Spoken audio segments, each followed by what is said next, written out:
Dad Khan, and big up to Reluctant Gamer. So yeah, guys, obviously been off for a couple of days, but obviously back to normal. I had a couple of days rest. I had a couple of things going on. But yeah, you guys are gonna get 2 streams today. So obviously I'm back here now, and again I'm back at 6 o'clock with Jonas. So make sure, yeah, you guys come through and show us some support. And obviously, as always, keep giving your questions, guys, and big up yourselves. So yeah, obviously not a long stream today, So just want to talk about Benjamin Sesko.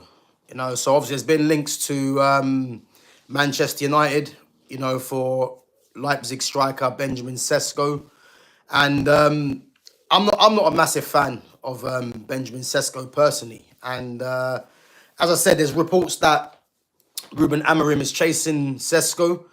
I think there's a few things that we need to consider, for the Sesko transfer, which again I don't see happening, because for many reasons, the price. Is he the kind of striker that United really need? Because I don't believe he is. And as I said, I think there's a few things that go against him in that sense. For me, I think the major thing is the price, because we're looking at, from what's been reported, 84. I've heard like £80 million. I've heard 100 million euros. Again, I don't know what the actual fee is going to be, but if we're looking at his age, and we're looking at the supposed hype around him, I think you're looking more or less between the region of, I'd say 80 million euros, roughly around that kind of price. And again, United shouldn't be going anywhere near this player, which is why I've titled it Benjamin Sesko, the player that United shouldn't be going for. No way for me. I mean, I've written down some of his stats again, not too many. So something that I've just happened to come across, and he's got 33 appearances. Obviously, 22 years of age, 33 appearances, 13 goals, 5 assists for last season. Previous season, he got 14 goals. And the problem that I have with Sesko is, not only do I think he doesn't fit the style of play for United in what they need. If United are looking at getting a goal scorer, obviously by those stats, he's not someone that can come into this league for me and score the goals that are required for United to go to the next level. Definitely not, because to get 13 goals in the Bundesliga in 33 games, I don't think is nowhere near good enough. And someone's just put in the chat, Irfan Kadali says Mateta for 40 million. 100%. These are the kind of players that United should be going for. Premier League proven, experienced, and not going to cost a lot of money in comparison to what Sesko would cost. So again, the Sesko talk, I don't think it's true. I just think it's just a name that's just been thrown into the ring to try and show the fans that they are looking at a striker. I think personally, if United sign a striker, you're looking at a Mateta, possibly an Ollie Watkins. Again, I know a lot of people want Ollie Watkins, but not for me. Even though I do think Ollie Watkins is a decent striker, but again, I have my preference in terms of United not signing a striker, just signing another number 10, and then having the options of Joshua Zirkzee trying to move on Rasmus Højlund, and then you got the likes of Mbeumo, who's signed now, and then you've got obviously Cunha, who can play through the middle as well. So that's what I want to see happen. Guys, come on, when you're coming through, smash the like button. We've got 16 of you in there at the moment, only 4 likes. Let's smash the like button, help the channel to grow. And again, if you haven't subbed to the channel, make sure you do. And again, guys, we are back at 6 o'clock with myself and Jonas, obviously Liverpool fan. So we're going to get into some talk about that. Obviously, they made some signings, and as we can see today, they've agreed a total fee for Ekatike. So yeah, make sure you guys join us back at 6 o'clock as well and give us your questions. Guys, I will get back to your questions in a bit. Just going to obviously carry on speaking about Benjamin Sesko. I think the fact that Sesko is 22 years of age, which is the same age as Rasmus Højlund, I think that type of striker, that type of player, um, I don't think is needed at the club. Definitely not, and I think United are clearly looking for someone that's a bit more experienced. And if we look at strikers that are under the age of 22, there isn't really no one that stands out. And again, United need to be getting someone, as I said, that is a bit more experienced. And this is why, for me, Mateta is the perfect he's the perfect player in that sense. As I said, Premier League proven, can hold the ball up, can run the channels, prove that he can score goals in this league. Can link the play. Isn't going to be someone that is going to go on international duty in regards to AFCON as well. So yeah, he ticks so many boxes, Mateta. But again, it's one of them things where do Palace actually want to sell him? And the fact that they've been demoted now to the Conference League, you'd probably have to think there might be an opportunity of getting him. But it's concerning that United haven't even made any attempt to try and put a bid in. So yeah, it's unlikely that's going to happen right now. But for me, definitely not a Benjamin Sesko. And guys, let me know what you think. Do you think do you think that Benjamin Sesko would be a good signing? Or do you think United are wasting their money, wasting their time, trying to target a player that ultimately doesn't that isn't going to come in and do anything really? I believe, because as I said, to get 13 and 14 goals in the last two seasons in the Bundesliga doesn't really scream out, that's a player that United should be targeting. And not to mention as well, I don't believe Sesko possesses any of the qualities that United need right now for them to be trying to get themselves up the table. Because I don't see Sesko improving United's attack. I don't, and I liken him to similar to Rasmus Højlund. Obviously different foot, Sesko's right-footed, Højlund's left-footed. But they're two players that definitely, for me, should be nowhere near Manchester United. So, but yeah, let me know what you think. If you think Sesko will be a good signing or not. Because as I said, for me, this is a signing that United need to stay well clear of, and hopefully this is just, this is just a way of United trying to think that trying to show the fans that they are trying and they're not seriously linked to Sesko. And I think what the problem is as well, from what I've heard, it's being driven by Ruben Amorim. Apparently United have had a lot of scouts that have been scouting Sesko for some time. I think if this is driven by Ruben Amorim, because he knows that he can't get Gyökeres, it's another indication for me why they shouldn't be going for Benjamin Sesko. Because I don't want the club to make the mistakes that they've made in the past in terms of signing players for the manager like they did with Ten Hag. It needs to be club signings for me. And I look at Mbeumo, I look at Cunha, two definite club signings that can be used under multiple managers. And as I said, I think if Amorim does want Sesko, again, his player profiling for me and the players that he actually likes is a massive issue for what I see, because Manchester United should never be going for players like Benjamin Sesko. I don't really care how long he's been scouted for, but for me, this is a player that is a non-starter that should be coming to the club, because he's not going to improve United. And there's players out there, strikers out there, most notably Mateta, as I've mentioned, who will do so much better for me in this team. And guys, not to forget as well, for some of you that have been watching my channel for a while now, you will know where I'm going with this. Manchester United, it's important. The fact that Mbeumo's through the door now, Cunha is there now, and in this system, you need goal-scoring wide men. Man United now do not need necessarily to go out and get a goal-scoring striker. This is why I keep banging on about Joshua Zirkzee, because Joshua Zirkzee is a number 9, regardless of what anyone says. Yes, he can play a 10 in this system, but he's a number 9 by trade. And this system is making people think that Joshua Zirkzee cannot play as a 9. And this is the problem with this three at the back 3-4-2-1 system. You know, if United just have if United have got the two wide players that score goals in in Mbuemo and Cunha, you need a number 9 that is going to facilitate the attack in terms of link the play and provide the platform for the wide forwards to get the numbers.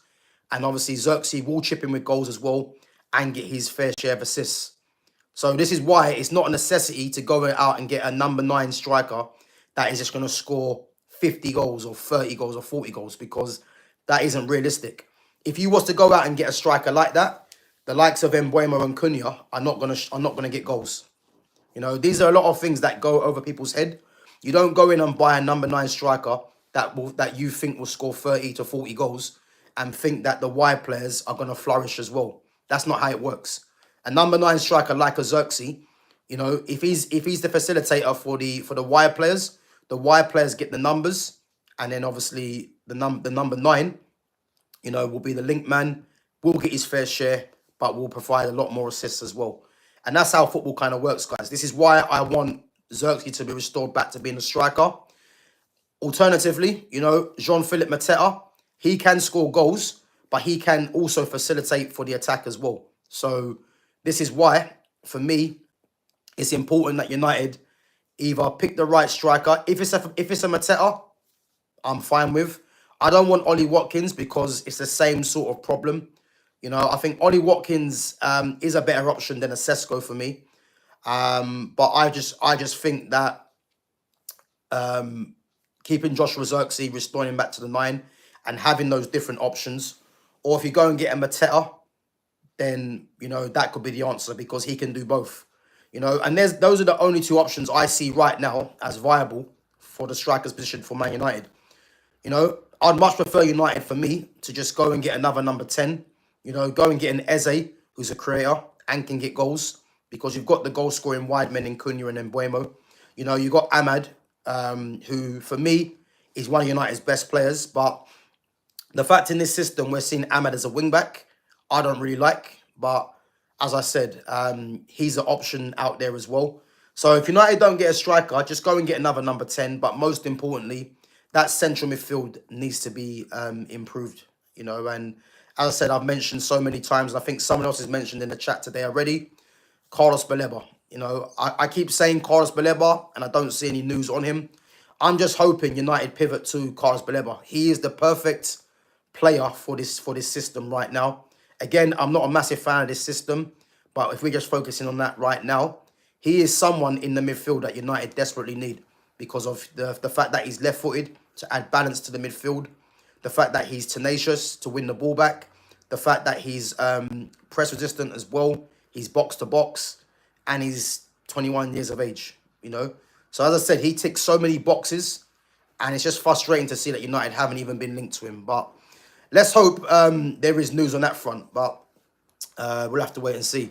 Guys, big up yourselves for coming through. There's 34 of you in there right now. Let's make sure we smash the like button if you're enjoying the stream, and make sure you sub to the channel as well.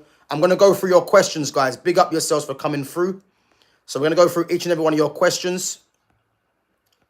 So Jude Fenwick says, I wouldn't mind it if it happened simply for more options, but I'd rather have a Premier League proven striker. Plus, I highly doubt we have 100 million to spend. You know what, Jude? Yeah? What I would say is, personally, I just don't know how much money this club have got. You know, because they might be playing a clever game in letting people know that they haven't got the money, but something tells me there is money there. You know, and they're just trying to be more tight-lipped on what they're doing.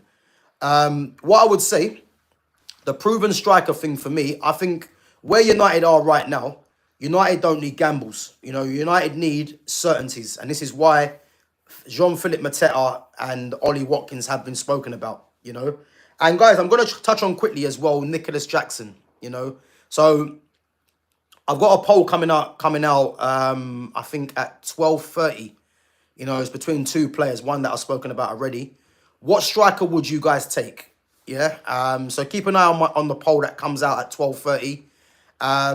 But Nicolas Jackson, for me, Nicolas Jackson for me isn't someone that I think United isn't a first choice for United. No, nowhere near it for me.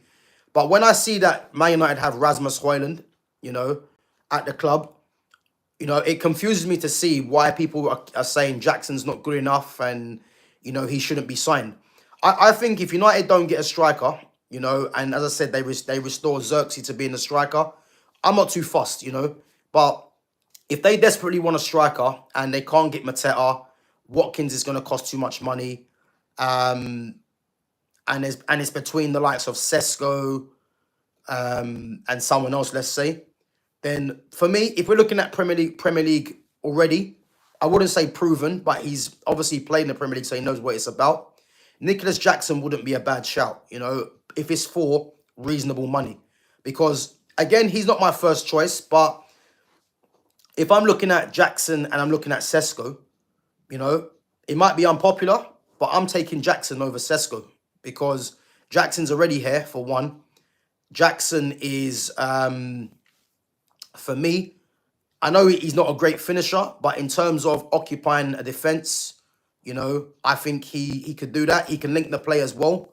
I think Jackson is someone that does need improvement, but I'm just saying if it's a case where, United desperately want a striker and it comes to the end of the window and literally, it's between Jackson and someone else, like let's say a Sesko, I'm taking Jackson over Sesko, definitely, because Sesko hasn't played in this league. And for what Sesko offers, I think Jackson will be a better foil for that, for what Man United need. I rely on Jackson with a front three of Mbeumo and Cunha either side more than a Sesko with those two either side. So, yeah. But exactly what Jude said, Premier League proven is what United need to be targeting for me, But again, as long as the window's open, there's a long way to go still for me. And I do think United get at least 2 or 3 signings through the window. But for me, it's the outgoings. And obviously, Marcus Rashford, obviously completing his loan move to Barcelona, which we're going to talk about later, is a good start. So it just needs to be more players now. And hopefully Garnacho follows that. Hopefully Rasmus Højlund is part of that as well. And then we can start seeing what's going to happen with this club. Big up to Mayro. Mayro says, do you watch UFC? I do. To be honest, I haven't really watched it as of late. I'm more from the older school, really, from the likes of the Anderson Silvas and obviously John Jones and a few others. I'm not really keeping up to date with it as it is right now. I have to be honest. But there are a few obviously fighters that I do know. But I don't watch it as much as I used to, if I'm honest, Irfan says, Jackson only for a loan like Sancho, okay, Chelsea. I mean, if Jackson was to come on loan and United wanted a striker, as I said, then fair enough, you know what I mean? But some of the prices that I've heard quoted for Jackson, I mean, not only do I not believe it, but there's no way he's going to go for that amount. I've heard 100 million euros. I've heard 80 million euros, no way. I think even 60 million pounds is too much for Jackson. I think and again, it'd be interesting to see if Chelsea actually lower their bid, because I think Chelsea, they'll be looking at what Madueke went for, 52 mil. I think Jackson is probably I think Jackson's within that ballpark really of how much he might go for. I think anything upwards of 45 mil, I think that's too much. I think the fact that he's, 22, I think 23, I can't remember. Obviously has played in the Premier League now for a couple of seasons. I think personally, between 45 and 50 mil is probably fair for Jackson. But anything upwards of that, I think that's too much money. So, but yeah, I think if United got him for a loan deal, I wouldn't be too dissatisfied, if I'm honest, because as I said, when you've got Rasmus Højlund running around at Old Trafford doing absolutely nothing, I don't want to hear no one tell me that Jackson shouldn't be coming there, as I've said previously. So, yeah. Big up to Barbara Joseph each and every time. Guys, come on, let's make sure we smash the like button. If you're enjoying the content, smash the like button. sub to the channel. Obviously, help it reach more subs as well, more viewers as well. And big up yourselves. Eggy Mayo says, respect to Palace, all that time in the Prem and nothing memorable about them other than Wilfred Zaha. Well, listen, Eggy Mayo, they won a trophy last season, man. So we can't be saying that. That's more trophies last season than a few other teams. You know, United didn't win anything. Arsenal definitely didn't win anything. So yeah, I mean, I don't think it's right to be criticising Palace when they've got a trophy under their belt, man. And again, they've got, you know, about 4 players in their team, the likes of Guehi, Adam Walton, Eze, Mateta. You know, I think Ismail Assar as well. I think he's another one.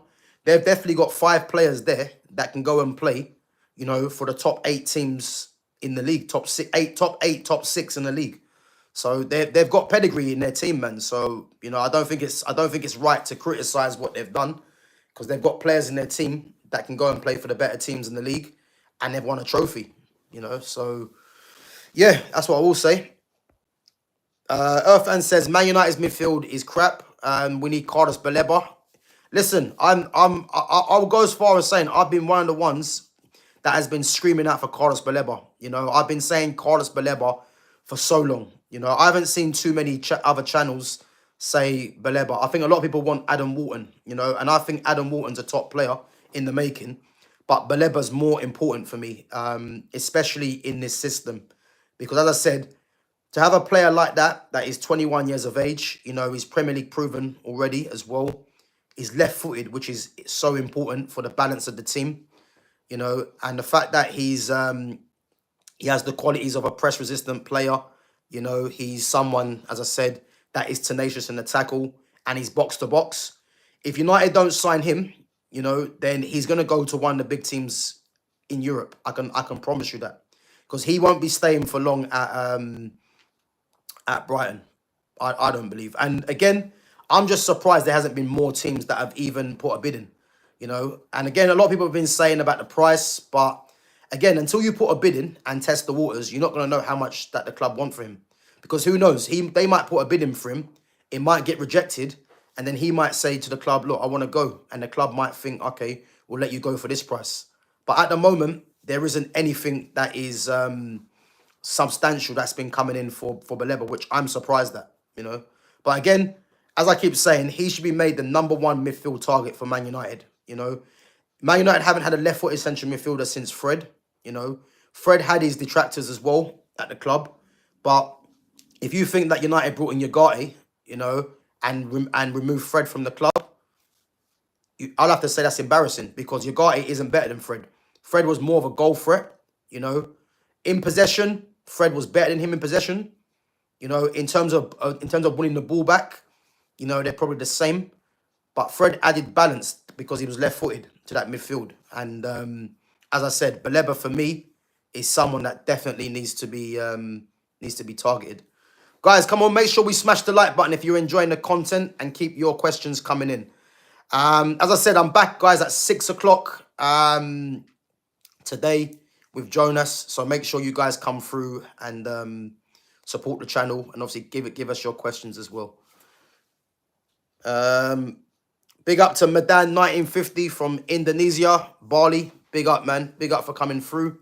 Big up to Daniela Iacona as well.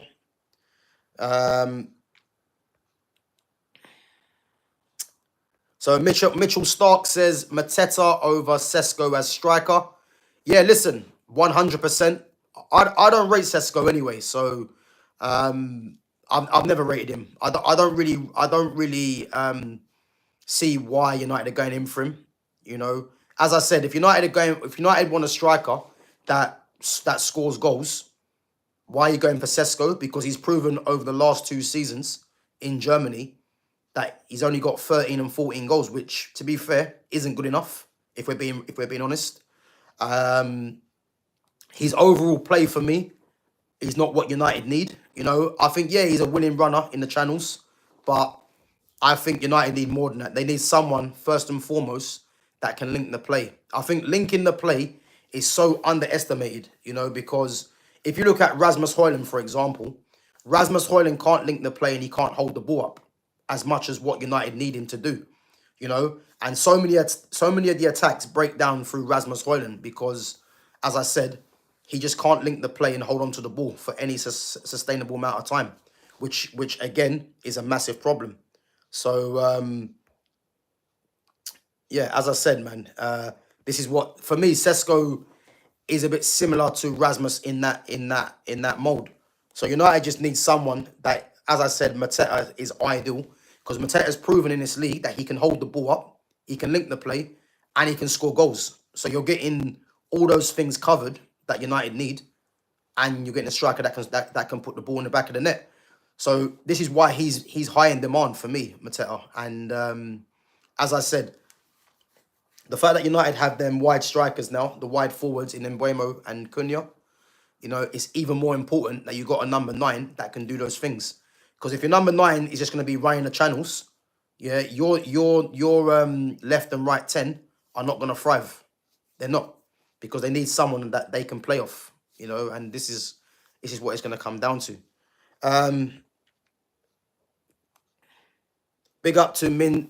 Sandizi and Coma. Says, who's the answer? The answer is, for me, is just restoring Joshua Zirkzee back to being a striker and United go and get another number 10. That's what I think is ideal, because you've got 3 players there in him, Cunha and Mbeumo, that can play through the middle if need be. And then another number 10, someone like an Eze, who's another creator. Because again, United need more creators in their team. So if you think you got the likes of Ahmad and Mbeumo that can play as the right 10, both left-footed, inverted. Then you've got Cunha. You know, Kobe can play as the 10 as well. And again, what's going to happen to Kobe this season? And then you've got another 10 in Eze, and you don't get a striker. You know, I think all of a sudden United's options there now look quite frightening. You know, so if United don't go and get a striker, then as I said, just go and get another 10. You know, get a couple of midfielders, and I'd go as far and say that that's a decent window, you know. But who knows what United are going to do? And as Mitchell says, Ivan Toney with Mbeumo and Cunha could be really great. Mitchell, I'll go as far and say, if Ivan Toney was to sign again, I haven't heard any noise about Ivan Toney, who I'm a massive fan of as well. If you was to get Ivan Toney with Mbeumo and Cunha, again, Toney's played with Mbeumo at Brentford. I'll go as far and say as that's probably one of the best front threes in the league. Toney, Mbeumo and Cunha. Because Toney fits exactly what I'm saying that a striker needs for Man United. Toney scores goals. You know, he can hold the ball up. He's technical. He can run the channels. He offers absolutely everything that United need in a striker. So I'll go as far and say that three there, I don't see a better front three than that three. You know, I look at City's front three. You know, it depends who they're going to play. You know, they got many options. You know, I think Erling Haaland through the middle. Then you can play Marmoush. You got Doku, I don't rate. Grealish, as we know, is going.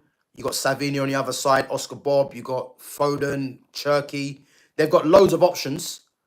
But I'd say that United three there, if Ivan Toney was to come in, that will take some beating.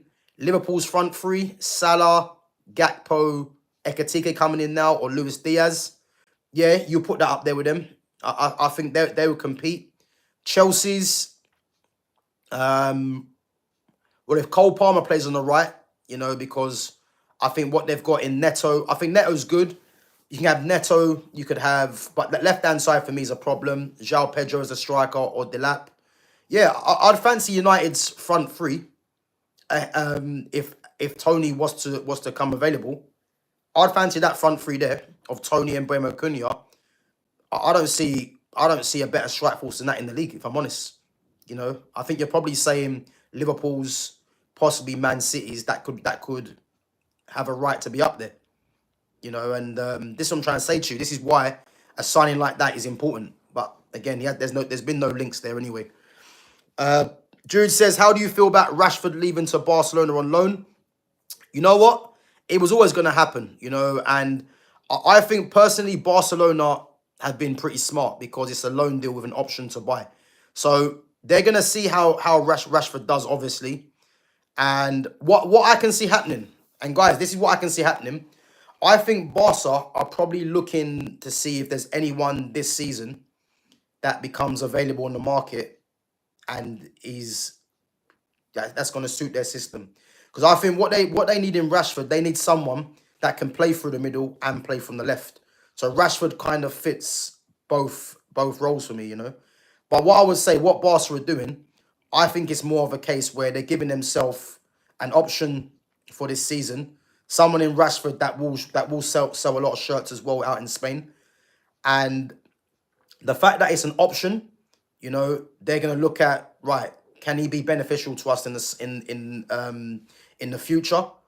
And if not, we can send him back. So it's quite smart what they've done because, again, United are paying the majority. United be paying half of his wages as well.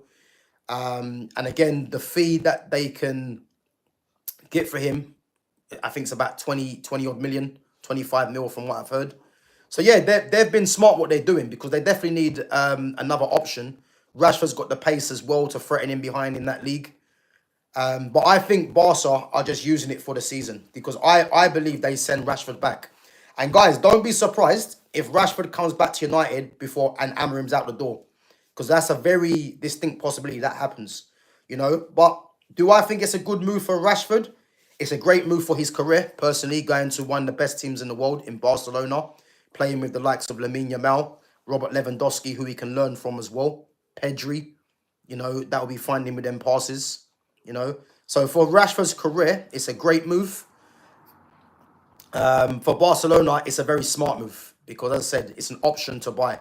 If it was an obligation, then again, I think they're lumbered with the player, really. So the fact that it's an option, I think even if Rashford does well, I don't see them taking it up because I think they'll be looking for someone else. We all know they wanted Nico Williams. But again, it could be someone else that comes up and they might be looking at that player to sign. So yeah, we'll have to wait and see what happens there. Guys, come on, 15 likes. There's 51 of you watching. Let's smash the like buttons, guys, if you're enjoying the content. Help the channel to grow. Let's at least try and hit 30, guys, if we can. So just one click of the button if you're in there. And obviously sub to the channel as well. Big up to Nikolai. Happy birthday, Nikolai. Yeah, big up, man, for coming through.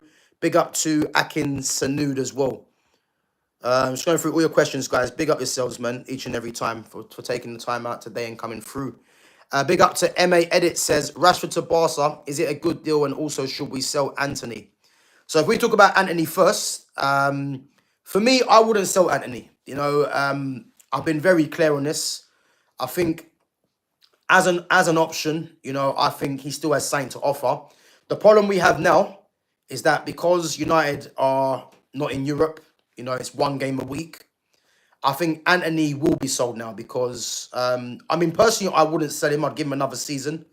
But I think Anthony will be sold because now that Mbeumo's through the door, you know, the system that United are playing, Anthony doesn't really get game time now because it's one game a week.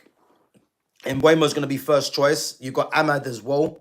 So Anthony doesn't really figure in the team. So I wouldn't sell him, but I can see why they would sell him now, purely because Mbeumo's come through the door.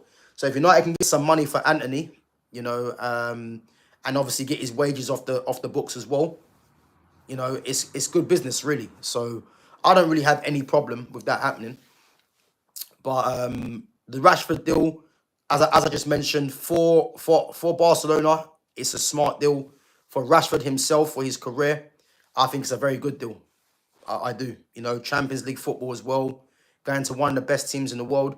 He'll be allowed as well to use his attributes in terms of his pace in that league. Because obviously, as we know, that league isn't about physicality. So yeah, I think Rashford will do well out there. And it's a good move for his career, definitely. You know, so yeah, I can see him having a good season, but whether Barca sign him on a permanent with the wages that he's on, you know, I'm not too sure. Because the only way Rashford stays at Barcelona, if they take up the option to sign him, he's going to have to reduce his wages by a hell of a lot, man. So whether he wants to do that, you know, and again, I think he might do that because he might look at Barcelona as like a once in a lifetime opportunity. So yeah, I can see him doing that, but we'll have to wait and see. Jude says we should sell Anthony because he's had a decent season, so his price has gone up, and it's clear that he can't keep up with the Prem's intensity. I mean, to be honest, I think this intensity talk is overhyped, if I'm honest. I wouldn't say Anthony couldn't keep up with the intensity. I think the style of play that was in place under Ten Hag and under Ruben Amorim now isn't suited to so many players, and it's not suited to a lot of the technical players. You know, Anthony's someone that does keep the ball. You know, does Anthony have his deficiencies? He does, but you know, a lot of the technical players in this team don't really thrive because Ten Hag was someone that, you know, liked to play without the ball, you would say. And Amorim, from what I'm seeing, is very similar. So until this team has majority of the players high on the technical side of it, technical players are always going to struggle in this team, unfortunately. So this is the problem. I just think that Anthony struggles because he's not been in a settled team. And Anthony's someone as well, as you can see, he needs players to link with. You know, he needs a striker to link with, to link the play with. He's been dealing with Rasmus Højlund, again, someone that can't hold the ball up. So the attack keeps breaking down. Not to mention you've got someone like Garnacho as well. The attack will keep breaking down. So when you got these things in your team, there's only so much you can do with a player like Anthony. So, but yeah, I do agree. You know, he's had a decent season at Real Betis, and his price definitely would have gone up. So United can recoup some of the money. So yeah, it's a no-brainer for me. I mean, as I said, I wouldn't sell him, but just based on Mbeumo coming through the door now and Ahmad there, the actual need for Anthony now isn't really there. So I can see him being cashed in, but it's taking way too long for me to get done. Big up to Marek van Kampen. So I'm guessing, Marek, you're Dutch. But big up yourself for coming through. Ghost J Ross says, shout out to Palestine. Jude says, what player do you think has been underappreciated at United in recent years? Underappreciated. That's a hard one, really. What I would say, you know, because if I'm looking at, well, no, you know what? Do you know what? It's not a hard one. For me, you know, and this might be a bit of a surprise to people, and that is Anthony Martial. Anthony Martial is one of my favorite players, you know. And the reason I say he's underappreciated, because if we're putting his injuries to the side, all you got to look at now is this United front line, you know, because too many fans were trying their best to push Martial at the club, you know, because they said he was lazy. They said he was, you know what I mean, he's always sulking. There was always all this nonsense about Anthony Martial, which weren't true, by the way, you know. And to think that United tried to force him out, you know, as I said, putting the injuries to the side, if you looked at what Anthony Martial was bringing to this team, and let's not forget, this was a team, as I've mentioned with Anthony, that wasn't playing to the strengths of the technical players. It was playing to the strengths of your Bruno Fernandes, you know, your Rashfords, your Garnacho, players, Rasmus Højlunds, players that just like to run the channels and play without the ball, I would say, you know. So the fact that Martial is not at this club no more, United have to deal with Rasmus Højlund as the striker. They have to deal with Garnacho, Rashford as part of the front line. It just shows you how underappreciated I believe Martial was, because the guy could link the play. You know, he could score goals as well. You know, he could dribble. He could hold the ball up. Like, he had so much quality, Martial. But again, the team wasn't set up to get the best out of him. And it wasn't set up to get the best out of a lot of players. And a lot of those players are the technical players. So if I'm being honest, I'm going to say Martial, because to think that United had the attack, obviously before Cunha and Mbeumo come through the door, to think that United had an attack of Rasmus, Garnacho, Rashford, Anthony, Bruno, Mount. I'm not going to put Xerxes in there. because they're quite more recent signings, I would say. To think that United, and I rate Xerxes as well, to think that United had an attack of that and they forced out Martial, has to be Martial for me. You know, very much underappreciated. You know, you could even throw Fred in there as well, because to think that Ugate's come in and cost that amount and Fred got pushed out, Ugate's not better than Fred. He's not. You know, you could say Mazraoui, you know, as well, for the couple of seasons that he's been there, because I think he's underappreciated in a different way, because even myself, I didn't realize how consistent Mazraoui was, you know, and for me, Mazraoui for me has to play in this team. Although for me, I think eventually he should be. I think for me, he's the perfect squad player, someone that can come in and play in multiple positions. You know, left side, right side, centre back in this system, right wing back if need be. You know, but I think he's the ultimate squad player in terms of that's what a squad player should look like. Someone that can just come in and you don't notice that a first choice has gone out. You know, because as I said, where Mazraoui's best position for me in this lineup is at the back. But Lenny Yoro for me has to play. But the fact of the matter is, I prefer left-footed, left side centre back. But you got to fit in Mazraoui some way. So yeah, I'd say Mazraoui, Fred, you can say, but for me, Martial, purely because to think that he was forced out and the attack looks like how it is now, obviously before Cunha and Mbeumo, is a joke, really. Mitchell says, which team, in your opinion, has the best defence in the Premier League? Definitely Liverpool for me. Yeah, definitely Liverpool. Yeah, 100% Liverpool, because I look at Konate, Van Dijk, you know, I think the fact that, and this is why I'm saying, I could see them changing to a three at the back, you know. I'll be very surprised if they don't at least change to a three at the back if they get another defender in, because again, Konate, Van Dijk, you've got Kirkes and you've got Frimpong in now, and as we know, Frimpong's more suited to being a right wing back, you know. So if you get another defender in there that's left-footed, and then you've got the protection of Konate playing as a right side centre back. So if Frimpong wants to bomb on, and you've got the pace and the strength of Konate on that side, and then you go and get another physical player, left side centre back, that can support Kirkes in the same way, and you've got Van Dijk organising it. Yeah, it's gonna be hard to breach that defence, you know. But I say as a pairing, Konate, Van Dijk for me is I think they have to be considered as the best defence right now, you know. Man City's defence ain't the same, you know. I think it's going to be very interesting to see how they get on this season with that defence, because Kusanov I do like. I do think he's going to get better, but is he going to be a regular? Diaz has dropped off. I think he's dropped off ever since he got with Maya Jama, personally. But yeah, no, I think he's dropped off. Akanji obviously had a few injuries. John Stones, obviously, as we know, has picked up a few injuries. Carl Walker's gone. So yeah, Gavardio I rate, but is Gavardio better as a centre-back or left-back? But again, Gavardio's going to play more centre-back because Ain't Nuri's there. So yeah, we'll have to see how they get on. Obviously, Arsenal, as we know, Saliba and Gabriel, I think as a pairing, that can compete with Konate and Van Dijk. Chelsea, I'm not convinced. I don't really rate Colwill highly, if I'm honest.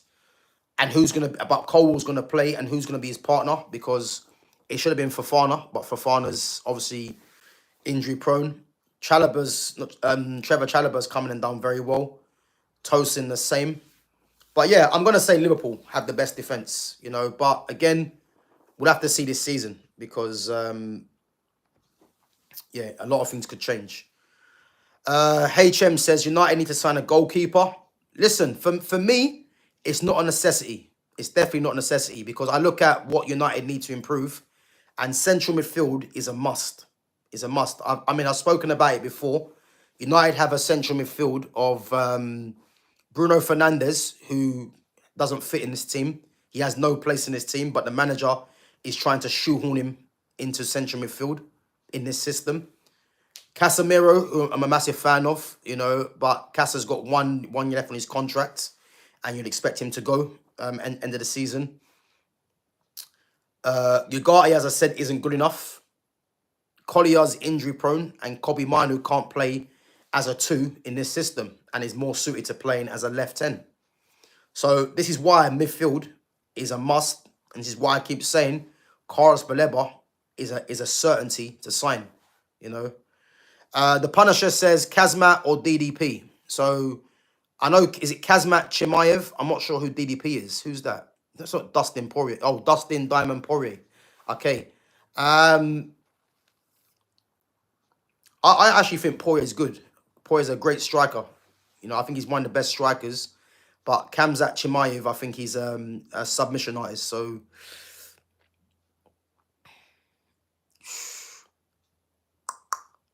I'm gonna say Poirier. I'm gonna say Poirier. But again, if it's Chimaev, then I wouldn't be surprised. But I'm gonna say Poirier. I'll say Poirier. But big up to the Punisher. Mitchell says Cunha and Eze in the same team can be very good for rotation. Eze plays cam and left wing. Cunha plays cam, striker on the wing.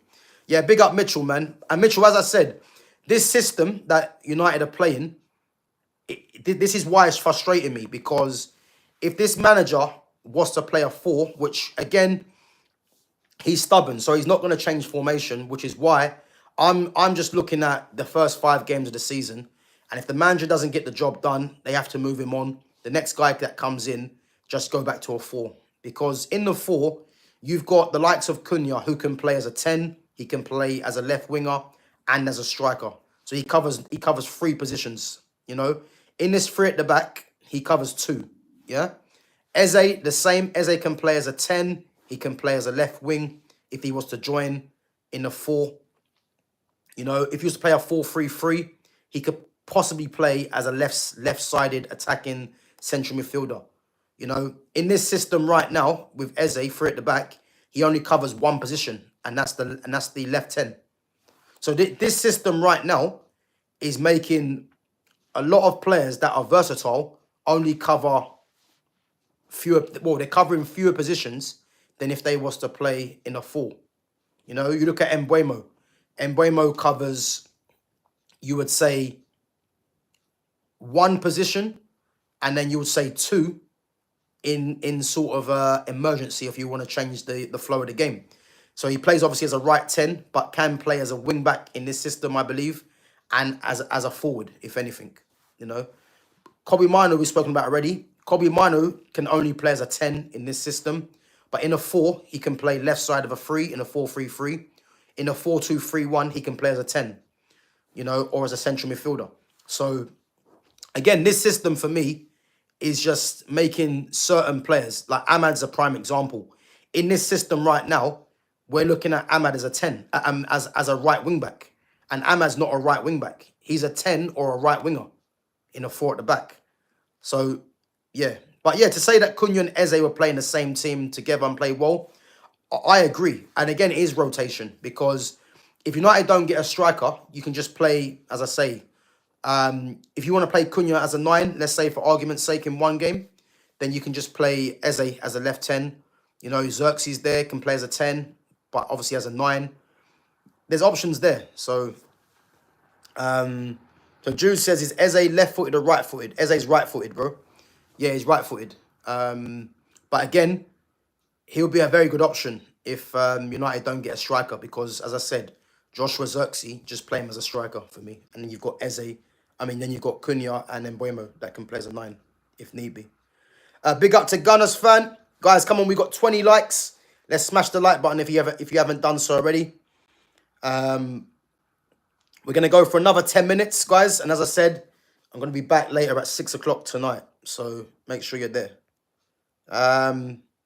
Jahan Dad says, Gav, where do you think Gibbs White will go? You know what? That's a good question, because everything pointed towards him going to Tottenham.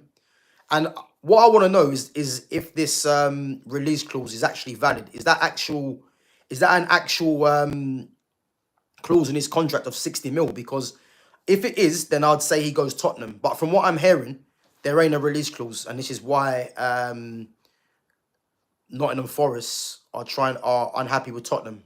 I'm not sure what's going on. If there's a release clause of 60 mil, then I think he goes Tottenham.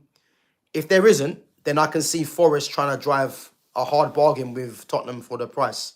So yeah, until that's clarified, I'm not sure. But I'm gonna say if there's a release clause, he goes to Tottenham because I think that gets over the line for me. But big up, man, for coming through. Jude says, yeah, my underappreciated player was McTominay. No matter who he was playing against, he'd always be running. Marshall's a good shout as well. Yeah, Jude, listen, man. I'll have to be honest and disagree, man. McTominay, for me, should never have played at Man United for as long as he did, and he's a prime example, McTominay. Like, let's get it right. In Italy, there's no surprise why McTominay is doing what he's doing because, again, he's got physicality and is suited to the Italian. Well, he can do that in the Italian league because, as we know, that is more of a tactical league more than it is physicality, So he can shine in that league because of the attributes that he has, box to box, physical, can score a goal. But what I would say at Man United, there was no way that he should have been playing for United as a starter and for as long as he did if United were being serious. He was someone that just come through the youth system and they were desperate to make it work with him because it was passion and it was his physicality. But to be honest with you, he did pop up with a few important goals for Man United. Yeah, I agree. But there's no way that McTominay should have been there for as long as he did, for as long as he was. So, yeah, I have to disagree. But to see what he's doing in Italy now, it's not a surprise, as I said, because he's got the physicality and he can do that in that league. So yeah. But Martial for me, 100%. Gunners fan says Sesko gets linked to different Prem clubs every week. Yeah, he's getting linked to different Prem clubs every week, but no one's making a bid. It's because it's just links. I think his agent's doing it, but no one's sure on him. And as I said, I don't want to see him rock up at Man United. And again, I don't see that happening because for one, it's going to cost too much money, and for two, he just ain't good enough for what Man United need to be doing. So yeah, that's what I would say. Yohandad says, where will Ugarte go? I don't know. I think with Ugarte, if Ugarte is a squad player, and again, having a squad player that cost about 50 odd mil, I think he cost, isn't good, let's be honest. But I just look at Man United and where Man United, if Man United are looking to, go back to the top of English football, or at least be competing, I don't see Ugarte being a starter because Man United need to be a progressive team and be, first and foremost, a team that is very good on the ball. And he's the complete opposite of that.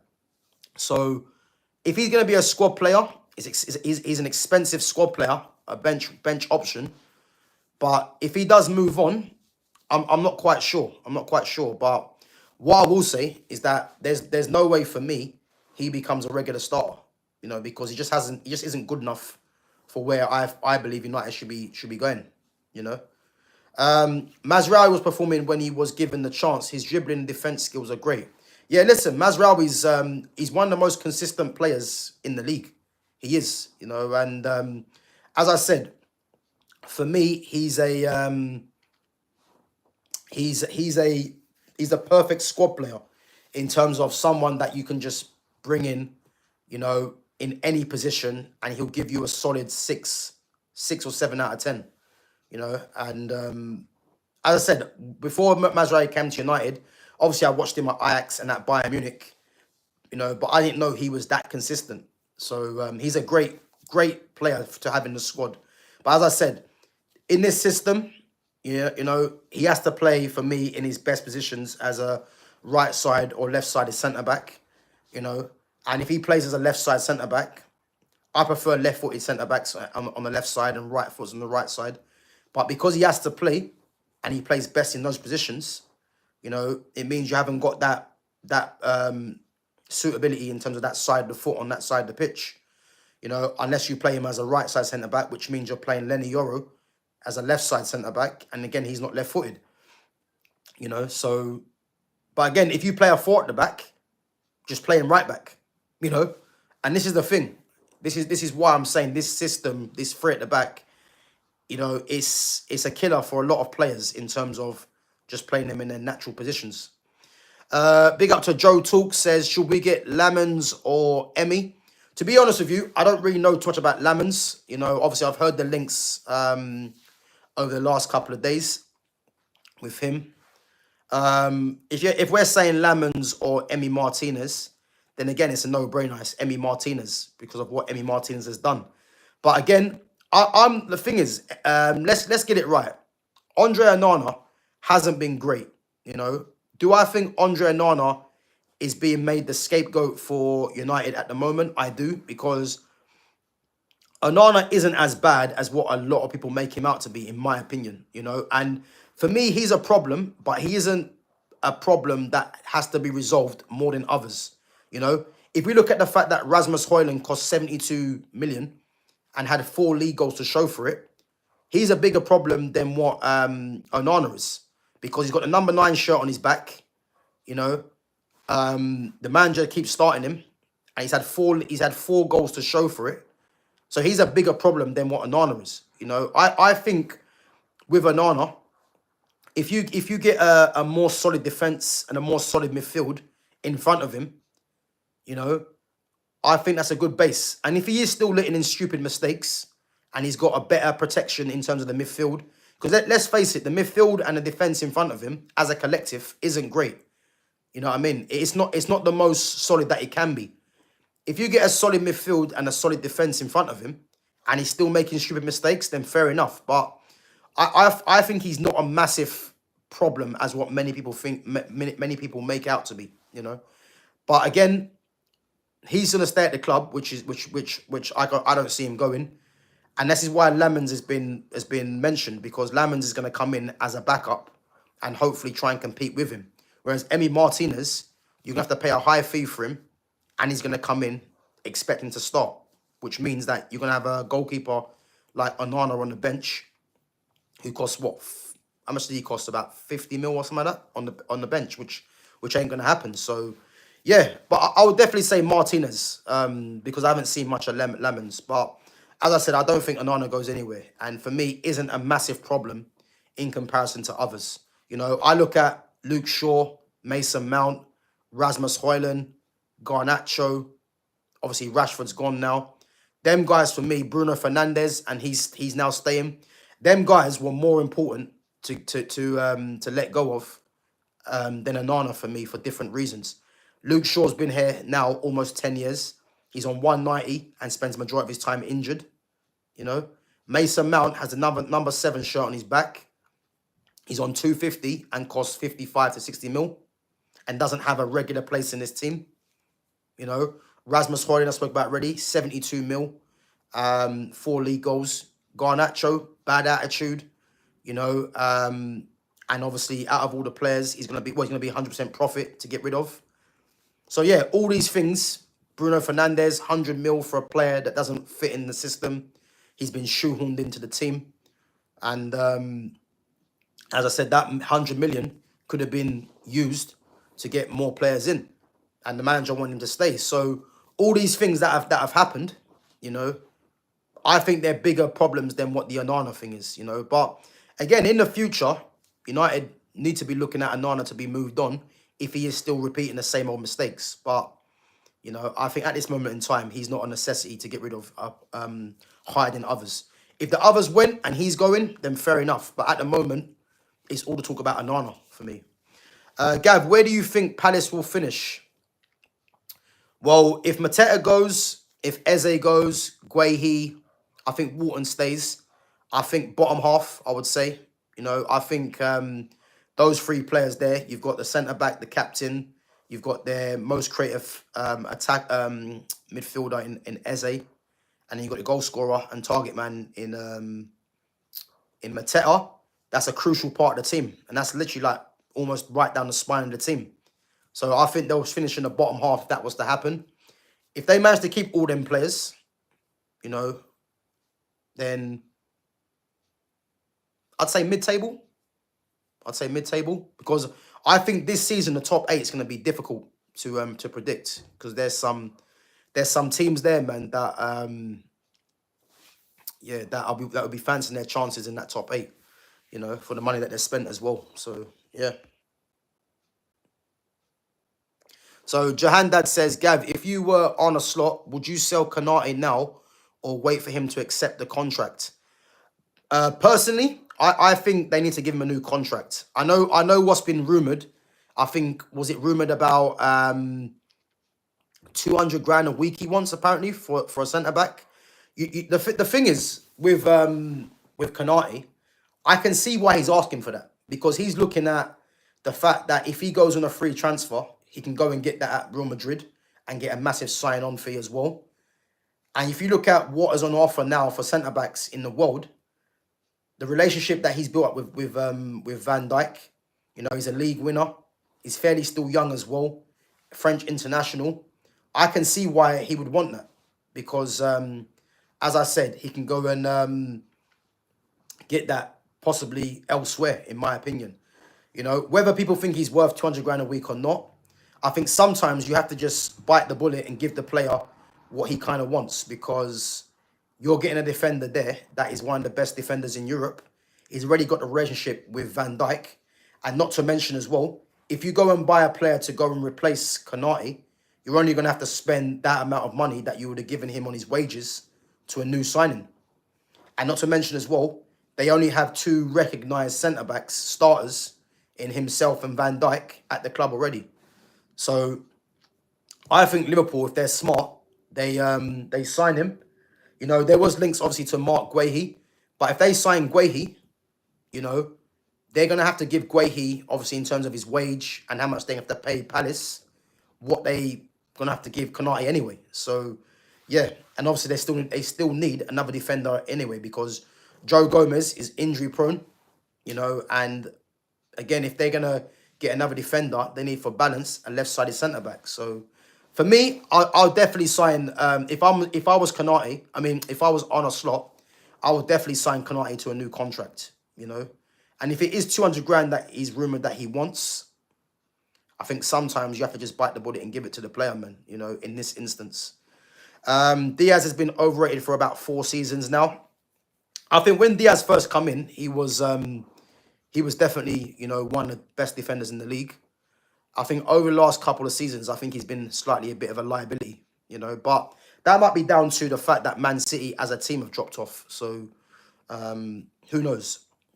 But yeah, I think I want to see what they do this season because I think this is a season where Pep needs to get back to what he was doing and show everyone who he is again, you know. So yeah. Big up to Brian Lara. So obviously ex-cricketer. I don't think it's the actual Brian Lara, but big up for coming through, Brian. Guys, come on, 23 likes, 39 of you in there. Let's smash the like button, guys. At least 30 likes before we wrap. I'm going to go through all your questions as well. And again, if you haven't subbed to the channel, make sure you do. Oh, okay. So DDP is Dricus Duplessis. Oh, okay. I thought it was Dustin Diamond Poirier. I haven't seen much of Duplessis, to be honest with you. Obviously, South African.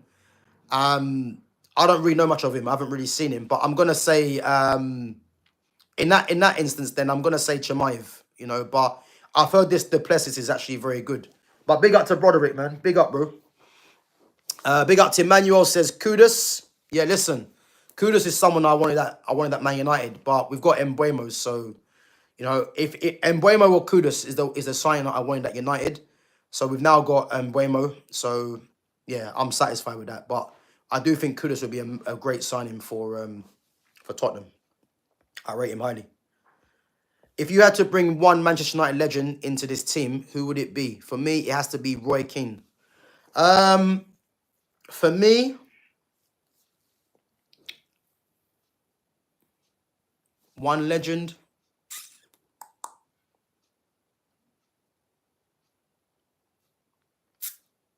Do you know what? For me, it's between two players. For different reasons. I would say either Paul Scholes or Eric Cantona. Paul Scholes because Man United need a midfielder that can dictate the play. Someone that is comfortable on the ball, that can spray the passes, you know, and that can just keep the ball. So Paul Scholes in that instance, and then Eric Cantona because of his aura.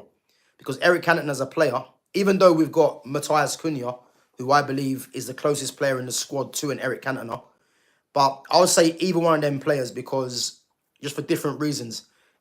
The aura of Eric Cantona, the fact that, he was capable of winning the game by on his own, and again, he just made the team better because you just knew you had a player there that can just make things happen and show up when he needed to. And again, with Paul Scholes in terms of his ability to control games, because Man United need a midfielder that can control games and dictate the play, which they haven't got. So, those two for me. I can see why he's saying Roy Keane because of Roy Keane's leadership, but for me, not for me, not for me, because I look at Casemiro. Casemiro's got leadership, he's not gonna rant and rave like Roy Keane, but he has got leadership. But United need someone that can run the game, control the pace of the game, which they haven't got, or someone that has the aura of an Eric Cantona, So yeah, those two for me definitely. Big up to Talik Miller, says Sesko or Watkins for me. I'd go Sesko because of a higher ceiling, is good in the air and taller, just as quick and has more to his game. Big up for your for your comment. Not for me, Sesko. Definitely not for me because the fact that he's good in the air and he's taller means absolutely nothing, really. If you're saying he's quicker and taller in comparison to Watkins, like United don't need someone that is taller and quick and good in the air. That's not what it's about. United need someone that can link the play, And as I said, when you've got wide forwards, and guys, I'm gonna keep mentioning this. When you've got wide forwards that score goals, you need a striker that can facilitate for those players. It doesn't mean getting a number 9 striker that is goal hungry. It doesn't mean getting a number 9 striker that is good in the air and who's taller. You need a number 9. Basically, you need a number 9 that is unselfish, which is why Joshua Zirkzee ticks all the boxes. He's an unselfish striker, and as well, he can get his fair share of goals and assists. So when you've got wide forwards like that, that's why the necessity for a striker like that is important, And as I said, if you've got wide players that are more creators, this is when you need a number 9 that's going to put the ball in the back of the net. So it changes it. But for what United have now in the wide forwards in Cunha and Mbeumo, it's important that United have a striker that can facilitate for those wide players to get the numbers. It's simple as that. Big up to Shaheen Afridi. Yeah, big up for coming through, man.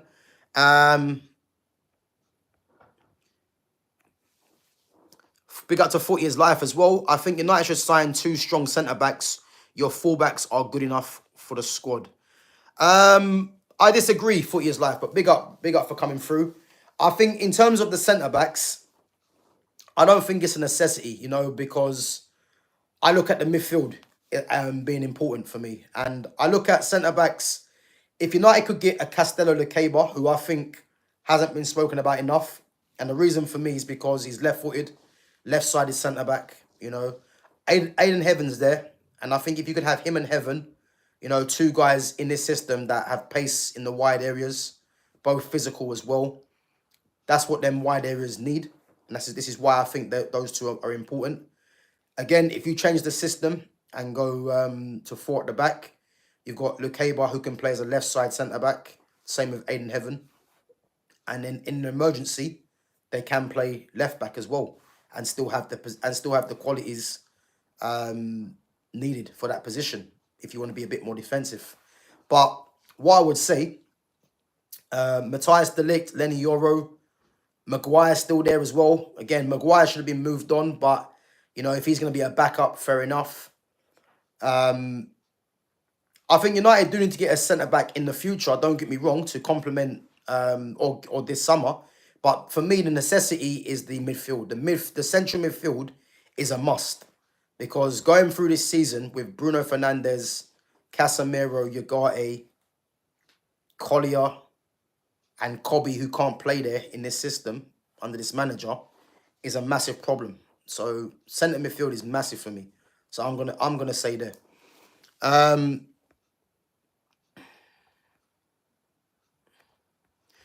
Gav, who do you think will be sold? Jackson, Delap, Nkunku, or João Pedro?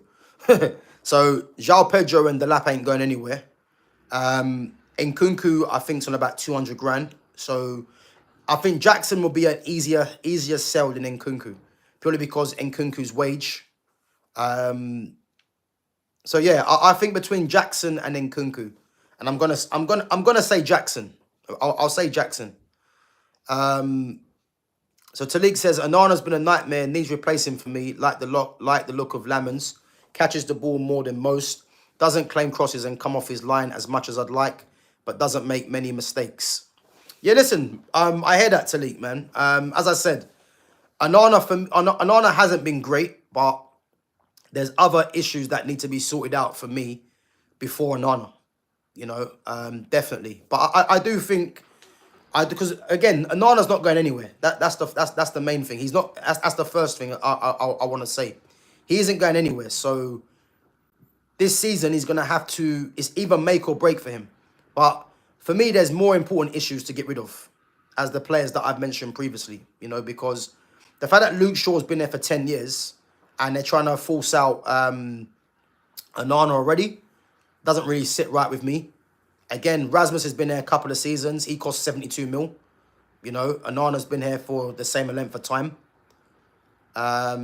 Mason Mount is on 250, a massive wage, and has the iconic number 7 shirt. So yeah, there's loads of things that are in place. And I would say, as I said, Anana hasn't been great, but as long if those players still remain at the club and he goes, I don't think that's right. So yeah, that's what I'm gonna say, man. Shaheen says, Gav, who do you think has the best academy in the Premier League? Oh, easily, man. It's either City or Chelsea. Between those two. Because those two throughout the years have been dominating. And yeah, all you have to look at is the amount of players City have coming through the academy that they end up selling off. So yeah, City or Chelsea for me. And it's not really a surprise because I think out of all the clubs in the Premier League, I think those two teams have spent the most on their academy. So there's no surprise, really, you know. Chris C says Ilya Zabani is a top centre-back. Do you know what? He is. And he was, before he actually went to Bournemouth, you know, because he used to be at Dynamo Kiev, he was actually rated highly before he came, the Ukrainian international, Zabani. He was actually rated before he came there. And again, he's been linked to PSG.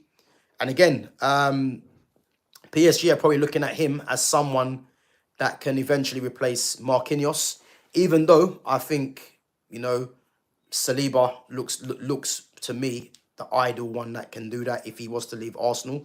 But yeah, Zabani is good. But again, United are not going to sign Zabani because he's given his preference, I believe, to PSG. And not to mention as well, Bournemouth are going to ask for mad money because Bournemouth already wanted about 70 mil for what's his name? Semenyo. Even though they didn't really want 70 mil, but they just priced him at that as a way to say he ain't going anywhere. And I think Zabani is going to be something similar. But I think he looks like he's going to PSG anyway, you know. But yeah, you're right, man. He's a very good defender. And he was rated highly before he came there. Gav, how many goals and assists do you think Rashford will get? At Barcelona, combined? Well, Barca create chances for fun. I think what the interesting thing is going to be is if Rashford gets regular game time, because the preferred 3 you would think is going to be Yamal, obviously new number 10 as well, and definitely deserve that. Lewandowski and Rafinha. Obviously, Lewandowski is going to need rotation. Obviously, he's getting on a bit, and the same with you don't think I think Rafinha might need rest as well because he played a hell of a lot of games. So Rashford will get his fair time of game, his fair share of game time. I just think I'm gonna say combined 20 as a minimum. I think Rashford has to get 20 minimum. I'll be very surprised if Rashford doesn't get 20 minimum goals and assists, League, Champions League, and Copa del Rey combined at Barcelona this season, because he will get game time. So I think 20 as a minimum target is fair. And if he gets less than 20, I think you'll have to say it's been a poor season. But I'm gonna say 20 minimum. Big up to Nathaniel McIntosh, says Scholes. Yep, I agree. Scholes and Canton, I said, as one of the players to bring back, as one of the players to bring back as a legend into this team now. How much can Garnacho be sold for, Gav, in your opinion? I think 40 million max, I mean, I'd sell him for a packet of crisps, man. That's how much I don't really rate the guy. So, but yeah, I think I'd say 40 million max. If someone comes in with 35 mil, just take it and run, because the quicker this guy gets at the club, the better. He has never been good enough.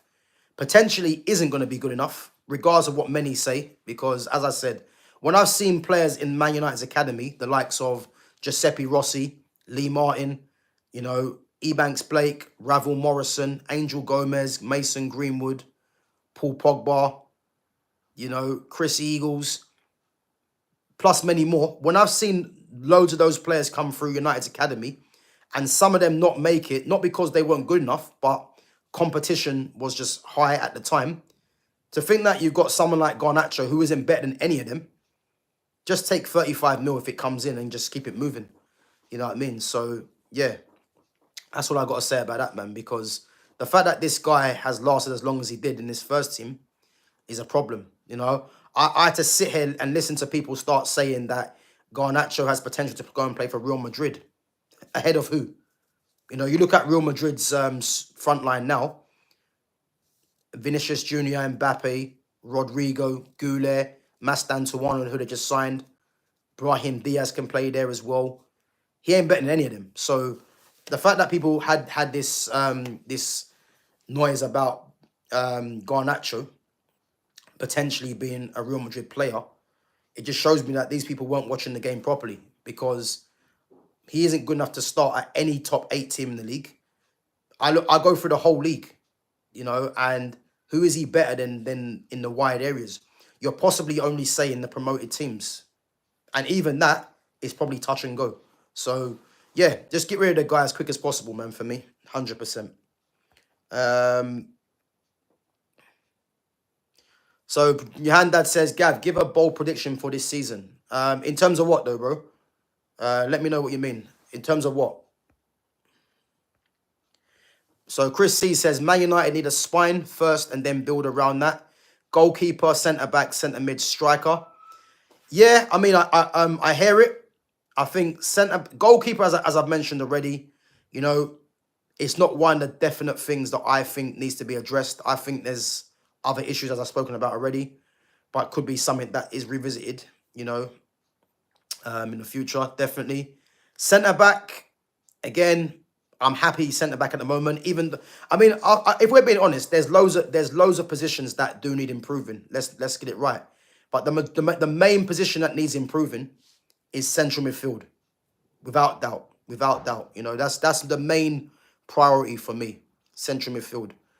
And then the other positions, I look at them as, okay, if you've got the central midfield sorted out, then yeah, let's go and get a centre-back, a striker if you want, a goalkeeper. But central midfield is a necessity for me,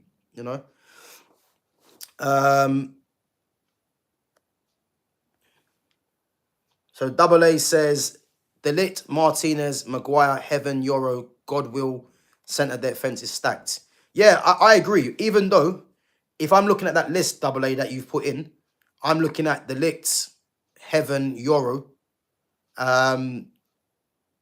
Godwill, I think, is obviously unproven still, But if I'm looking at Delit, Heaven, and Euro, I think they're the only 3 really that Man United should be moving forwards with, if we're being serious.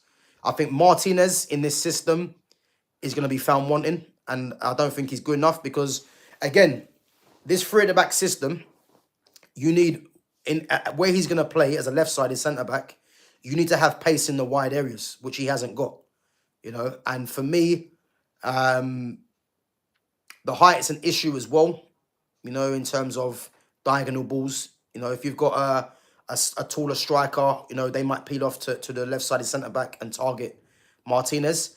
I think Martinez is competitive, but I think personally, I'm gonna say that himself needs to be moved on, if United are serious. Maguire, for me, isn't good enough, but if he's a backup, because what you're going to have to spend on Maguire to replace him, you're better off just keeping him there as a backup option. The problem with Maguire is if he somehow becomes a regular starter, this is when the issues for me are gonna arise. But I think personally he needs to be someone that is just a backup option. So Heaven, Euro, and De Ligt, I've got confidence in the future. And again, you're gonna need to improve that. But the likes of Martinez and Maguire, I think going forwards, they're problems. And as Chris Sears says, Martinez is injury prone, Maguire's mistake prone. Heaven's not good enough. I disagree. In the few appearances that Heaven has had, Heaven has shown, potentially he's got what it takes. So to say Heaven isn't good enough, I'm not sure what that's based on, but Heaven is good enough, and he will be, I believe, as well in the future. But yeah, definitely Martinez and Maguire, man, for me. But big up for coming through, Double A. Gav, did you expect Chelsea to win the Club World Cup? Bro, I didn't, man. I didn't, because my match preview before that, I said I couldn't see anything but a PSG win. And a lot of it was dependent on the fact if Moises Caicedo, because I heard Caicedo wasn't going to play due to injury. But I said if Caicedo doesn't play, I see PSG 2-0. If Caicedo does play, I see PSG 2-1.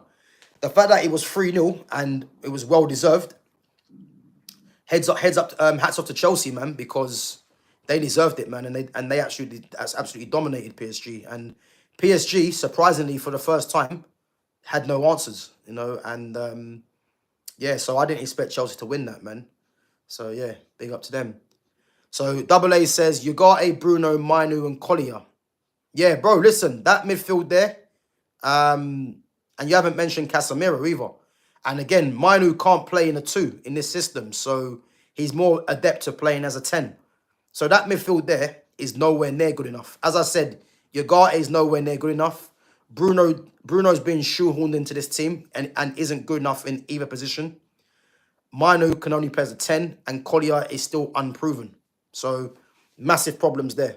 Massive problems. Big up to Lumi Rain, says Wirtz look quality. He elevates and inspires everyone around him. But again, it's not a surprise, man. You're talking about one of the best players in the world in Florian Wirtz. The quality is just evident. And as I said, the fact that that Liverpool have lost Trent, his creativity, it's been filled by Florian Wirtz. And not to mention as well, Florian Wirtz is a massive goal threat. So, yeah, Liverpool done very well to get him in, man. And again, he's one of my favourite players in the game right now, along with Yamal and Pedri. So the fact that Wirtz is at Liverpool, listen, man, because I heard people saying he's going to be a flop. I have no doubt in my mind that he's not going to be a flop, man. He's going to be a massive success. And Liverpool have got a player there for the next 8 to 10 years. That's just going to help them, be title contenders for both champions, for the Premier League and contenders for the Champions League easily. So, yeah, big up to Arsenal and Pakistan cricket team. So Mazraoui, Dalot, Dorgu, Diego Leon, and Ahmad as wingbacks. And again, Double A, you know what it is, yeah? The fact that we're thinking of Ahmad as a wingback is why I have a massive issue with this system. Because Ahmad is not no wingback. But in this system, he probably has to play there, which is an issue for me, Obviously, Dorgu and Diego Leon, obviously inexperienced still at this level. I do think Dorgu has potential to be better, definitely. Leon, again, not too much about him, but we've got to see how he gets on. Dalot, for me, is an issue because the manager loves Dalot and is going to somehow try and shoehorn him into this team at wing-back, whether it's the left or the right. And Mazraoui, for me, is better as a centre-back, left or right side centre-back. So, yeah, there is problems, man. Massive problems. 40 Years Live says, I would sell Fernandes. You got Cunha and you'll probably get Mbuemo. So what's the point of having 3 attacking midfielders? And again, the fact that Bruno Fernandes is still here, is down to the manager, you know. And I don't blame Bruno really. I blame the manager to an extent. I blame Ineos because Ineos should have made it, should have taken it out of the manager's hand and forced Bruno out of the club, because you're going to get 100 mil for a player that has no place in his system really. He's going to turn 31 next season, and it's 100 million that could have been spent on the squad. So again, there's massive problems there, massive problems. And again, Bruno doesn't play well as a 10 in this system, you know, because you need to be mobile as a 10 in the three at the back, and you need to be good in 1v1 situations as well, which he isn't good at. So yeah, there's issues there, man. But we're gonna have to wait to the first 5 games of the season. As I said, we'll see what happens, because the manager's under pressure for me.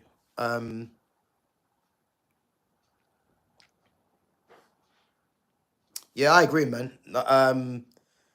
Yeah, the forward line. I mean, I'm only rating Embuemo, Xerxes, and Cunha. Højlund and Mount for me ain't good enough, you know. And one has the 9 on his back, one has the 7, one costs 72 mil, one's on 250 a week. So this is what I'm trying to say to you. Whoever sanctioned these deals for both Mount and Højlund and had the cheek to give them 7 and 9, Man United have 2 players in that have the 7 and 9 on their back that have no right being in the lineup and are not good enough to be in the lineup. So, yeah, it's laughable. It's actually laughable. Who knows? Gav, who has the best kits for the new season? To be fair, I haven't seen any of the kits. I haven't seen it, so I can't really answer that. I've heard Man United's new kit. I heard is meant to be quite nice, but I've not even seen it, man. I didn't even watch their first game of the season because, as I said, I'm desensitized from this club at the moment until the end of the transfer window. Once this transfer window gets underway, once the transfer window shuts, then I have a better idea of what I'm going to see for this season. King Chaos says, Colwell has become a top-class centre-back, really matured end of last season. Yeah, I mean, I agree. He has been better. You know, I'm not a massive fan of him, but he has been a lot better. But I think this season is going to be his main test to see if he can sustain it. Lumi Rain says, can you tell me your best 5-a-side of players you've shared a pitch with? Funny, actually. So, in terms of playing against, Wayne Rooney, Sam Nasri, definitely. If you're an Arsenal fan, and when I'm talking about an Arsenal fan, I'm going way back now. You had a player that actually figured for your first team, a player called Ryan Smith, left-footed winger. He was someone that I played against who was very good. And again, I think if you're an Arsenal fan from back in the day, then you'll know that name, Ryan Smith. As I said, he was under the Arsene Wenger era. He actually made a first-team appearance before. Don't know what happened after that. But him. So yeah, Wayne Rooney, Ryan Smith, Sam Nasri. Trying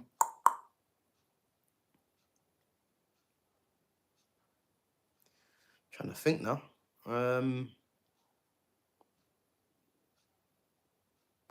And I'd probably say, again, if you're a Tottenham fan, you know, back in the day, I'd probably say Phil Eiffel. Yeah. So I'm going to say Phil Eiffel. Again, another player that played for Tottenham's first team as well. You know, so I'm going to say Phil Eiffel, Sam Nasri, Ryan Smith, Wayne Rooney, from players that I've played against and played with back when I used to play, yeah. So, yeah, those 5, man. But big up, good question. Gav, do you think Bernal will become a starter for Barcelona in 2 years? Do you know what? Well, what I would say first, I think Barca, as we know, they play 3 in midfield, whether it's a DM and 2 central midfielders or 2 central midfielders and a 10. One of them is going to be Pedri. If Pedri stays clear of injury, he will be the main starter. And for me, possibly could become a future captain for Barca as well. Then you've got the likes of Gavi. You've got Frankie de Jong, if he stays there. Dani Olmo can play as a 10. Then you've got the likes of Casado and Bernal. I think if Barca don't go out and buy anyone, then there's every possibility that he can do. you know. But it's not an easy one to answer because if I'm saying who's going to be a main starter for Barca's midfield in the future, there's only one player for me, and that's Pedri, because Pedri's one of the best players in the world. So he's got to contend against the likes of Gavi, as I said, Casado, De Jong if he stays there, Olmo who can play as a 10. And again, they might have a few more players that are going to come through. So who knows? They just actually recently sold a player that was rated highly, and I thought he would have come through. I forgot his name, German. I forgot his name. Noah Darvic. That's the one. So Noah Darvic was rated as someone that they were looking at, that was highly rated within La Masia. So he's now gone on loan. I think he's gone somewhere on a permanent, but I think Barca have a buyback clause or percentage of his sell-on or something like that. But he was someone that I thought would have come through. So again, Barca have quality coming through all the time, but the one player, I think the best way to answer that is that the one player that is going to be a main starter, if he stays clear of injury, is Pedri. So yeah, he could do, but again, it's gonna be down to him.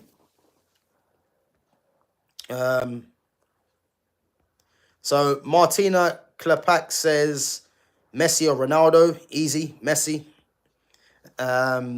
Nathaniel says people are starting Mount, but I think he's gonna be good this season, slating Mount, sorry, depending on the amount of game time he gets. But where's he gonna play, Nathaniel? Because Cunha's starting, and Mbuemo's starting. So that means Mount has no place in the team. Because Mount can't play as one of the two in midfield. He's not good enough to play as a 10. And even if United get injuries, you know, I'd have other players there ahead of him. So I don't really know. I don't rate Mount as it is anyway. And secondly, he's not going to get game time ahead of Cunha and Mbuemo. So, and that's the only, and in this system, he can only play as a 10. So I don't know where he's going to figure, you know. Gav, but there is Ferran Torres, so it also reduces his chance of playing. And you know what? I forgot about Ferran Torres. Yeah, so Rashford's got to contend with Ferran Torres. That's going to be a bench option. And obviously, you've got Rafinha, Yamal, and Lewandowski as the first choice. So, yeah, I agree. Yeah, it's going to be interesting to see how much game time he actually gets. But I think I'm going to say 20 as a minimum, for sure, you know. Big up, Shaheem, man. Big up for coming through. So Jay's Lucky Card says, no matter what players come in, it's going to take time to build and progress. Yeah, listen, I agree. But at the end of the day, this manager, I don't believe will be here to see that because he's not good enough, you know. And I just don't want to hear the excuses because there's so many reasons why he shouldn't be given an excuse that I've already spoken about. So I'm just focusing on the first 5 games of the season. That's it.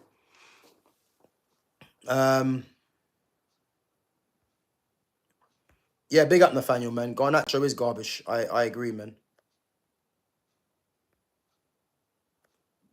Yeah, big up Ammo, man. Ammo, listen, I'm going to be back at 6 p.m. With Jonas. So make sure you guys come through there as well. So it was only meant to be a short stream, man, but I'm just getting through to all your questions. You know, you guys taking the time to come through. So I'm going to get through as much of your questions as possible. But big up, man. Guys, come on, smash the like button. We've got 29 likes. Let's at least hit 30 if you haven't smashed the like button already. So YB says Sesko is too good for Man United. If you think so. If Sesko is too good for Man United, then let's hope that is the case. Because I don't want him. Big up to Tom Lathan as well. Chelsea look good, but you got to think that PSG side most would be tired. Yeah, you know what? I agree. I think City were tired. City. I think PSG were tired, but I'm not gonna take away from the fact that Chelsea deserved that because if PSG would have won that game, no one's gonna sit here and say that PSG were tired. So yeah, let's not do that. So yeah, I think Chelsea definitely deserved that. They definitely deserved that result. You know, they actually played well, man. So yeah. So King Chaos says, Man United cannot afford to sell Bruno right now. I think he's the only driving force player. Him and Garnacho and Manu, for me, are the only ones who want to drive with the ball. So first and foremost, King Chaos, if you're still here watching, Man United can afford to sell Bruno, because what the problem is with Bruno is that you hear so many fans saying Bruno's the most creative, he's the engine in the team, all this other stuff, and which is a complete lie, by the way. You know, a lot of these stats are misskewed. You know, and as I said, I watched United for the whole season, and majority of the games that I watched, you know, Bruno wasn't good in. He wasn't. He just popped up with numbers. And it's not a surprise he gets numbers, because he's on every corner, every free kick, every penalty. Not to mention he plays every game, every minute of every game. So if he's getting numbers, it's not really a surprise, you know. But what you have to look at is, and it isn't just Bruno's doing, just have a look at where United finished the season. You know, he was the captain, and United have recorded their lowest ever finish. So just by looking at that, Bruno is one of the problems in the team. You know, so if we just put the stats to the side and look at this system, he's not good enough as a number 10 for the reasons that I've mentioned already. Because he's not good in the half turn, he's not good in tight spaces, and as a left and right 10, you need to be good in 1v1 situations. Yeah, as a central midfielder in this system, he's ill-disciplined. He's not a conventional central midfielder in this system either, and he's better as someone that plays as a free in there, as a box to box. So he hasn't really got a place in this squad. The manager is trying to shoehorn him into this team, which is going to be to the detriment of the team as a whole. You know, so they get 100 million bid for him in the summer. That could have been invested in a player like a Baleba that is more suited to this system, and United turn it down because Amorim wants him to stay, and Bruno has second thoughts about going. Even though Bruno was in contact with the club, in contact with Al Hilal for about 3 weeks, because he was giving thought to the move. So to say that he's the only driving force, like, what does that mean? Like, and to say that Garnacho and Manu are the only ones who want to drive with the ball, what does that mean? Like, that doesn't make any sense. The facts are, United had an offer where they could have moved the player on to better the team, and they turned it down, you know. So this is the issue that I see, and he's a massive problem and will be a massive problem going forwards. Gav, rate the transfer window of Liverpool, Barca, Newcastle and United. Out of 10, 5. I'll say 5. And the majority of that has been done by Liverpool, because Liverpool have got in what they needed. You know, Barca have they got Rashford in on loan, which is the only one. Newcastle have got in Elanga for 55 mil, which is too much money for me. They're looking at Vissa as well. And United have got in Cunha and Mbeumo. The Cunha one was obvious, but the Mbeumo one just took way too long. So, yeah, I'll say a 5. Højlund can't hold the ball up. The guy looks like he's fighting himself when he plays. Yeah, listen, he's a WWE wrestler, man. Jack Swagger, man. If anyone knows Jack Swagger, he's a WWE wrestler. And as I said, he ain't good enough. Nowhere near the level. Gunners fan says, do you see Tapsoba leaving Bayer Leverkusen? I actually think Tapsoba is a very good defender. I'm not too sure, but I haven't seen many clubs come in for him. I think Tapsoba would be a very good signing for someone like Newcastle. I think he'd be a very good signing for Newcastle for me. But yeah, I do like him. Gav, do you think Rooney would have been one of the best if he didn't love Man United so much he played as a left wing, right wing and midfield just to help Man United? Yeah, listen, I had this debate on Saturday actually with a friend. We was debating who was better, Rooney or Luis Suarez. And for me, there's no doubting for me that Wayne Rooney is one of the best players to ever play in the Premiership. No doubt in that. So yeah, I think in terms of him playing left wing and right wing, yeah, I think he done that because unselfish for one, and just the kind of player that he was. You know, he was someone that, you know, just loved playing football, and he was someone that just for the betterment of the team, he would go and play in goal if he needed to. You know what I mean? So Yeah, the thing is with Wayne Rooney, like he's definitely one of the best players, one of the best English players of all time, 100%. One of the best players in the Premiership. But I think what's levelled against Rooney was his career for England in terms of major championships, the World Cup and the European Championships, you know, and Champions League as well. You know, sometimes he didn't really show up, you know. But listen, Wayne Rooney's a top player, man, has been a top player. And yeah, you're not going to get no one, I believe, and especially not myself, saying that Wayne Rooney wasn't good, man, because he was a top player. And again, I had the pleasure of playing against Wayne Rooney when I was like 14, you know, and I saw firsthand just how good this guy was. He was ridiculous, you know what I mean, at that age as well. And again, he made his debut for Everton at 16 against Arsenal. As I said, I've had first-hand experience of seeing him, playing against him, man, at a young age. So, yeah, top player, man. Big up to David Chibuzo. Do you remember Maxi Gomez from Celta Vigo? I used to sign him in FIFA as the next Suarez. Yeah, listen, of course, man. Physical striker. Like, they rated him highly as well. I'm not even sure what happened to him. But yeah, no, I remember him. What about Hugh Kochiner from Werder Bremen to Spurs? To be fair, I don't really know much about him. I've not really heard of him. Big up to Imavura.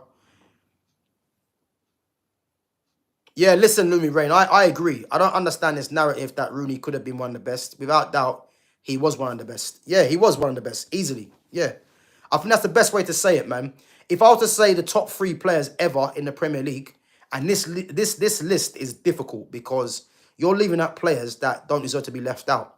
For me, an automatic is Henry. Like, that goes without saying. I think everyone agrees with Henry. The number 2 and 3, for me, I'm putting Eden Hazard in there. Eden Hazard has to go in there for me. And then for me, you've got like Dennis Bergkamp, Luis Suarez. You could put Rooney in there. Ronaldo you could put in there. You know, there's probably a few others as well that I forgot. Aguero, you know. But the fact that Wayne Rooney for me is in that kind of conversation, yeah, it just shows that he's one of the best, man. Definitely. Right, guys, I'm going to go through a few more of yours and then I'm going to wrap, man, because I'm obviously going to be back at 6 p.m. So if I don't go through all yours, I'm just going to go through, just glance through a few more. Yeah, big up to Tom, man. So Ducky Boy says, what is your opinion on Wirtz at Liverpool? Yeah, listen, great signing. You've got one of the best players in the world, and I expect him to play his part in Liverpool being successful. As I said, one of my favourite players. Guys, we're going to touch on a bit of what you said on the channel on the stream at 6 o'clock.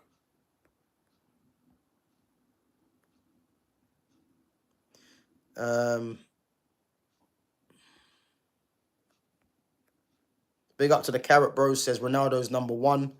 Not for me, but Ronaldo, as we know, great career, has been a great player as well, but not for me. So, what team does I support? Man United.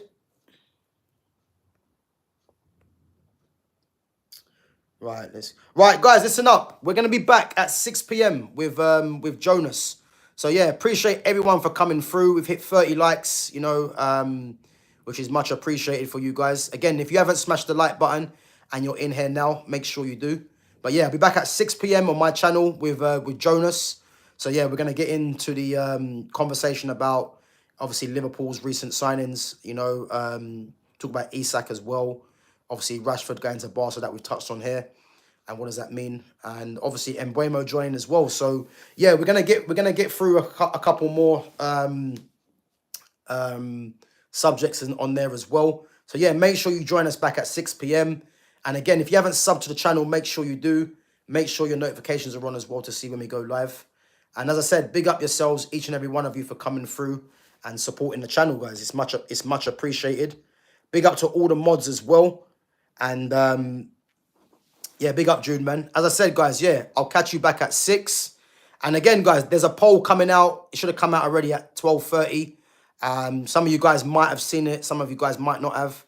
but it's on 2 players that have been linked to Man United, 2 strikers, and tell me which one who you'd go for.